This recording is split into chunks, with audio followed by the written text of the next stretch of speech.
Hey guys, today we are going to talk about 10 beauty tips I wish I knew in my 20s. So I turned 30 years old, I think about 5 months ago, and it's been quite the journey in terms of learning how to take care of myself, learning how to look the best that I possibly could, and a lot of it I actually learned on this platform, YouTube. But I wanted to share with you guys the top 10 beauty tips that I learned basically over the last 15 years of my life when I really started to focus on taking care of myself and looking my best self, and all of the trial and error that I experienced and all the experiments I did. I thought I would just compile it all for you guys into these top 10 tips. Alright, so let's get right into the tips for you guys. What I learned in my 20s is that clear skin, clear glowing skin is king. It doesn't matter how expensive of a foundation you buy or how you necessarily do your makeup, because in person you can still see the texture of the skin. Like, yeah, on film it could look great, but in person, when you're standing, this far from someone, the texture of your skin matters, the color of your skin matters, the appearance of your skin matters. So what can really carry your attractiveness or how attractive you may appear to someone is your skin. Skin is king. It can carry you so far. You can go out with no makeup and look amazing. During my 20s and also in my teenage years, I had terrible acne, struggled with getting clear skin. Never mind trying to make my skin glow. I was just trying to clear it, basically, and fix the texture of it. Ever since I hit puberty and I got acne, I struggled with acne for about 10 years trying to figure out how to get beautiful skin. And I did, so I'm going to share with you guys. So if you guys do not have clear skin, the thing that cleared my acne was benzoyl peroxide. This is an over-the-counter acne treatment, very, very common. And within 3 days, literally within 3 days, my acne was gone. Basically, making sure that you have clear skin is a huge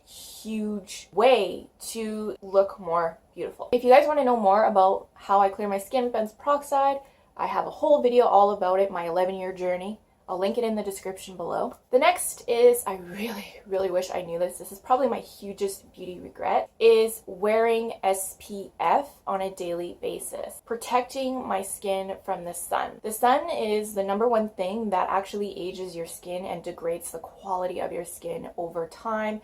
It is what leads to wrinkles, sagging skin, sunspots, basically just your skin aging and degrading. I'm going to throw up a picture here of a lady who was exposed to the sun for 15 years at her office job versus the other side of her face that was not facing the window. This is what the sun does to your skin over time. And if I had known this, I would have been wearing SPF since I was literally like a child, because I would probably look a lot younger, honestly. It is so key and so important for you to find an SPF sunscreen, it could be chemical or mineral, that you can wear on a daily basis consistently, no exceptions. Every morning, make it part of your morning routine to put SPF on after you wash your face, after you put on moisturizer or whatever you do. It will pay off. Like, you will hit the jackpot. You will hit the beauty jackpots if you wear SPF. It will dramatically slow the aging.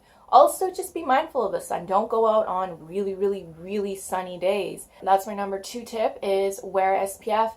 I have a couple SPFs that are just literally like, I love them. My favorite one is the Neutrogena Hydro Boost Gel SPF 50 sunscreen. It has no white cast. It goes on matte. It absorbs really fast. It's really lightweight. It's not too heavy. So I will link it below if you want to check out the reviews for it. Next is a lot of omega-3s and fats. Also vitamin K2. Your skin cells have a cell membrane that is lined with fat. So for you to have healthy, plump, glowing, just, nice skin, your cells have to be healthy, obviously. They need to have adequate fats. Omega-3s, apparently they make your skin really glowy, and most people are deficient in omega-3s. There's really weird things that are high in omega-3s that people don't necessarily eat on a daily basis, but I would really focus on eating salmon. That's like a really high source of omega-3s, and walnuts. I usually eat walnuts several times a week to get my omega-3s.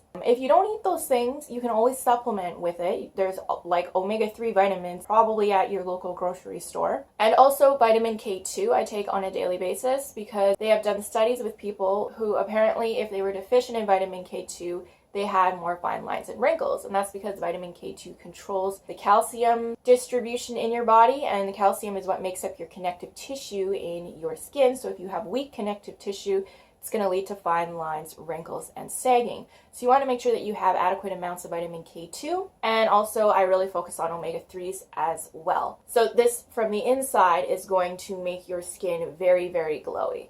And the last thing for having, amazing skin is, I always talk about this, is Retin-A. I basically experienced a huge, dramatic change in the quality, texture, and coloring of my skin from using Retin-A, which is a prescription drug, actually. You have to get it from your doctor, but it is usually prescribed for acne or anti-aging. So if you can get a hold of it, it will dramatically change the texture of your skin. Your skin will become like glass smooth. I did clear my acne with benzoyl peroxide, but I still had very inflamed skin, large pores, and uneven skin texture. When I started using Retin-A, I literally got like perfect, flawless skin. But that is what Retin-A does, and it also is great for anti-aging. It can reverse fine lines and wrinkles and prevent them, so it's good for a long-term skincare regime. If you guys want to know more about how Retin-A changed my skin, you want to see more before and after pictures, check out all my Retin-A videos. I have all these updates, like 8 months, 2 years, lots and lots of videos about that. I'll link them below for you guys. Next, let's talk about hair. Hair is another huge thing that contributes to how attractive you look, how healthy your hair is.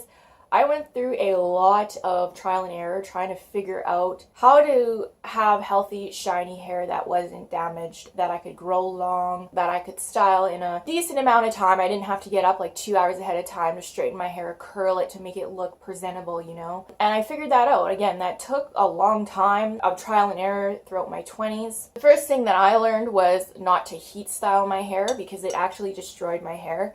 And it made the texture of it kind of wavy and just poofy and frizzy. And I naturally have pin straight hair. As a child, I had pin straight hair, so I actually destroyed the texture of my hair by heat styling, and I was at the point where I couldn't grow my hair past like this length. Like I literally couldn't grow it any longer than that. And I had to wake up every day and straighten my hair because it was so wavy and just so frizzy. And it took me about 2 years to heal my hair, but I was able to when I stopped heat styling, intensively heat styling. I do blow dry my hair on low when I get out of the shower, but that is all I do in terms of heat styling. I never curl or straighten my hair because the texture of my hair is pretty fine and it cannot handle that. So it's a matter of what your hair can handle, okay? You might have thicker, coarser hair that can handle more heat styling and more heat damage without looking terrible after doing it for an extended period of time, but my hair could not handle that. So know your hair type. That is kind of the tip, is know what your hair type is and what it can handle in terms of heat styling. And know that if you cross a line, you're gonna go onto the damaged hair dark side. You're gonna have to do some hair recovery, like hair rehab basically. The next tip for keeping really, really shiny, healthy hair is I use non-drying shampoos. I use shampoos that do not have sodium lauryl sulfate in them. You can find them usually at a drugstore shampoo aisle. Most shampoos, however, do use this as their cleansing agent. Sometimes we'll see on the bottle no SLS or SLS free. That means it's going to be a lot less drying. My go-to is Live Clean. I use that shampoo for years because it does not have SLS in it. It uses like cocoa bentene, or I don't know, it uses something else that isn't as drying. I recently color treat my hair. I don't know if you guys can see. It's very, very, very subtle highlights, but it's copper highlights. So I also use what's called purple shampoo or blue shampoo, which is meant to tone blonde highlights. So if you have color treated hair, use that because it doesn't actually have SLS either. It's not as drying, not nearly as drying as SLS shampoos. And I have found that using these type of shampoos has dramatically improved the texture of my hair and again the frizziness of my hair. My hair is always very smooth and shiny and healthy looking because I don't over dry it with SLS. And also budget wise, it's not really that much more expensive to use SLS free shampoo. The Live Clean brand I know for sure is on par with other shampoos, so I'll link it below if you want to check it out. The next tip is rocking my natural hair type. It's fun to change your look up. It's fun to have curls. My hair is pinned straight and sometimes I do want to change it up. But again, I don't use heat. I will do the non-heat curls overnight if I want that look. I just learned to just accept the fact that I have pin straight hair that looks flat, and I try to find ways to make it look more voluminous without damaging my hair so I don't back comb my hair. I just rock my natural hair, and what I do to make it look like I have more volume is I wear a headband to kind of make it look bigger on the crown area and not so like flat on my head. But if you have like natural curls and you're trying to make your hair look straight, you're basically fighting a losing battle. That's kind of my point, is you want to minimize the damage and just embrace the hair type that you have. Next is lashes. I feel like long eyelashes, if you don't have makeup, make a huge difference in how attractive you look. You can still rock a no makeup look, have natural beauty from within if you have long eyelashes. I went through a phase of eyelash extensions where I got them for over a year, and it was a big beauty lesson for me to learn. After a year of using eyelash extensions, my natural eyelashes were destroyed. I had gaps in my natural eyelashes. They were thin, they were sparse, they had never been so unhealthy. So I would just extend a word of caution if you use eyelash extensions on a regular basis, that it is destroying your natural lashes. It will take you a few months to grow your lashes back again when you decide to not use extensions. I was able to regain the health of my lashes using castor oil and stuff. Also, if you guys want to see, I'm doing an experiment right now with castor oil and eyelashes to see if it actually does like grow your lashes. So if you're interested in that, subscribe, hit the bell, because I have a 30-day result video coming up. I know that there are ways to grow your natural lashes, so I think the point I'm trying to make is that embrace your natural lashes. You know, don't always wear fake lashes or rely on eyelash extensions to have really, really long eyelashes. I feel like curled and really long eyelashes make you look more awake and younger and more youthful, and just they really increase your attractiveness a lot. That's why I'm putting a lot of emphasis on eyelashes. There's different ways that you can enhance your natural lashes. So like you can use eyelash perming.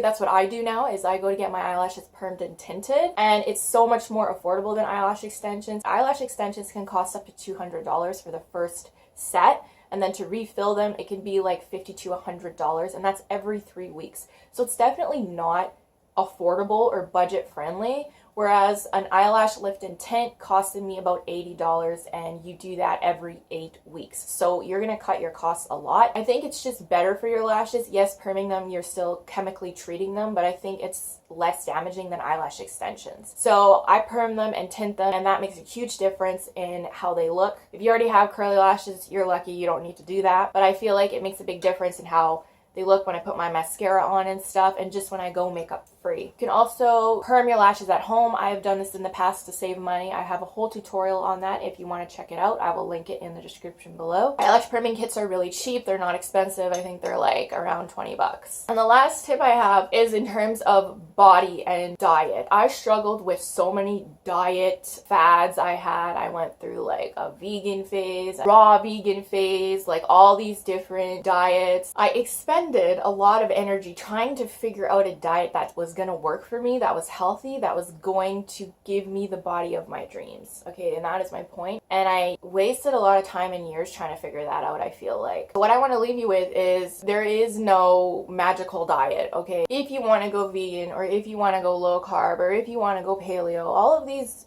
do work and they are healthier. But I think the main underlying theme in all these diets is that you limit junk food, processed foods. You focus more on whole foods and a balanced mix of proteins, fibers, carbs, vegetables. And what I've personally found through my own trial and error is that if I eat too many carbs, and like fast carbs, like sugars, sugary foods, bread, pasta, rice, noodles, high carb meals and foods, I bloat. Okay, I don't handle high carb very well, so I try to limit those type of meals, and I focus on proteins and vegetables mostly, and then I'll have the odd sugary treat, like I'll have dark chocolate almonds or something that isn't super, super high sugar, and I try to eat like this on a daily basis. For me, it works. I could see myself eating like this till I die, basically. And my point is that whatever diet you decide to do, make sure that it's a diet that you literally could maintain till you die. That is the point of like weight loss and